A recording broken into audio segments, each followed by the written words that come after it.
Assalamualaikum warahmatullahi wabarakatuh. Shalom sejahtera bagi kita semua. Om Swastiastu, Namo Buddhaya, dan salam kebajikan. Apa kabar semua? Semoga baik-baik aja ya. Perkenalkan sebelumnya, nama saya Alexander Bima. Di dalam video kali ini, saya akan membahas satu topik yang sangat relevan ya di era digital ini, yaitu algoritma dan dalam manajemen big data. Kenapa penting? Karena di zaman sekarang, data diibaratkan sebagai minyak baru ya, sebagai minyak baru, dan algoritma adalah cara kita mengolah minyak itu menjadi sesuatu yang bernilai, gitu. Yang pertama, kita akan membahas pendahuluan dulu apa itu big data. Sebelum bahas algoritma, kita perlu sepakat dulu ya, yang pertama apa itu big data. Big data bukan sekedar data yang banyak, tapi data yang memiliki karakteristik khusus. Yang pertama volume ya, jumlah data yang banyak, yang besar, namanya aja big gitu. Terus yang kedua ada velocity gitu, kecepatan data yang dihasilkan dan diproses. Yang ketiga ada variety, yaitu keragaman bentuk data, seperti teks, ada gambar, ada video, bahkan suara misalnya. Contohnya apa? Kita bisa ambil contoh di data transaksi e-commerce misalnya. Itu yang kedua ada data sensor IoT, terus yang terakhir pada postingan media sosial ya. Dan big data ini nggak bisa dikelola secara manual, dan disinilah algoritma berperan. Gitu. Yang pertama kita membahas apa itu algoritma dalam konteks big data. Algoritma adalah sekumpulan instruksi atau langkah-langkah proses logis yang digunakan untuk menyesuaikan masalah atau melakukan analisis data tentunya.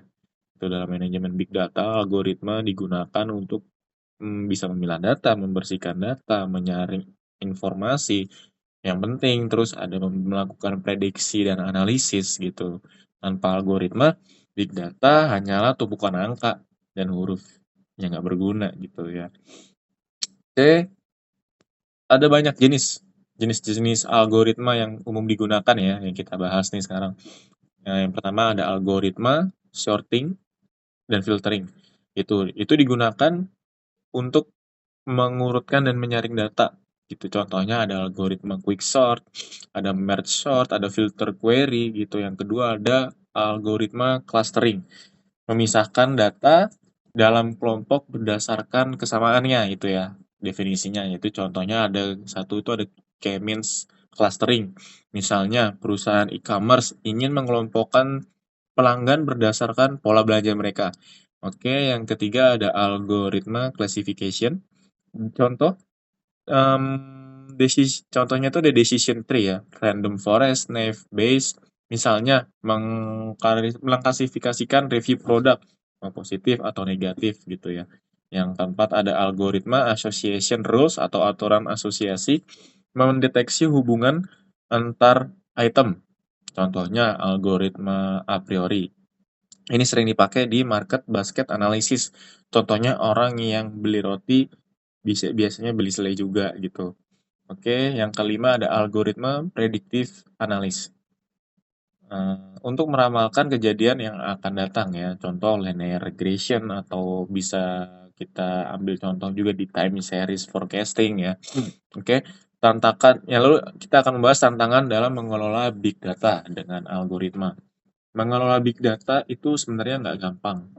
Ada beberapa tantangan sih yang pasti gitu. Seperti yang pertama itu yang ada di skalabilitas, atau algoritma harus bekerja di data yang terus bertambah. Lalu ada kecepatan pemrosesan, data harus diproses real time atau near real time. Lalu yang ketiga adalah kompleksitas data, data yang tidak selalu terstruktur.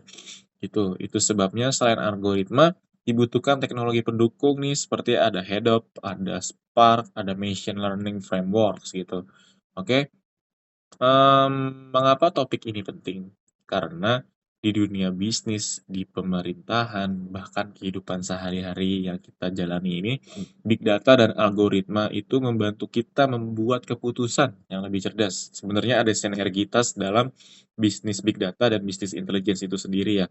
Gitu, dengan memahami bagaimana algoritma bekerja dalam manajemen big data, kita nggak hanya jadi konsumen, tapi kita juga bisa menjadi pengolah dan pemanfaat data yang efektif itu sendiri. Oke, terima kasih sudah menyimak video ini. Semoga video singkat ini memiliki peran aktif dalam masyarakat, dalam pribadi-pribadi kita masing-masing yang ingin mengembangkan diri kita. Oke, semoga bermanfaat dan membuka wawasan teman-teman semua. Selamat menjalani aktivitas ya teman-teman. Goodbye, sampai jumpa di lain kesempatan.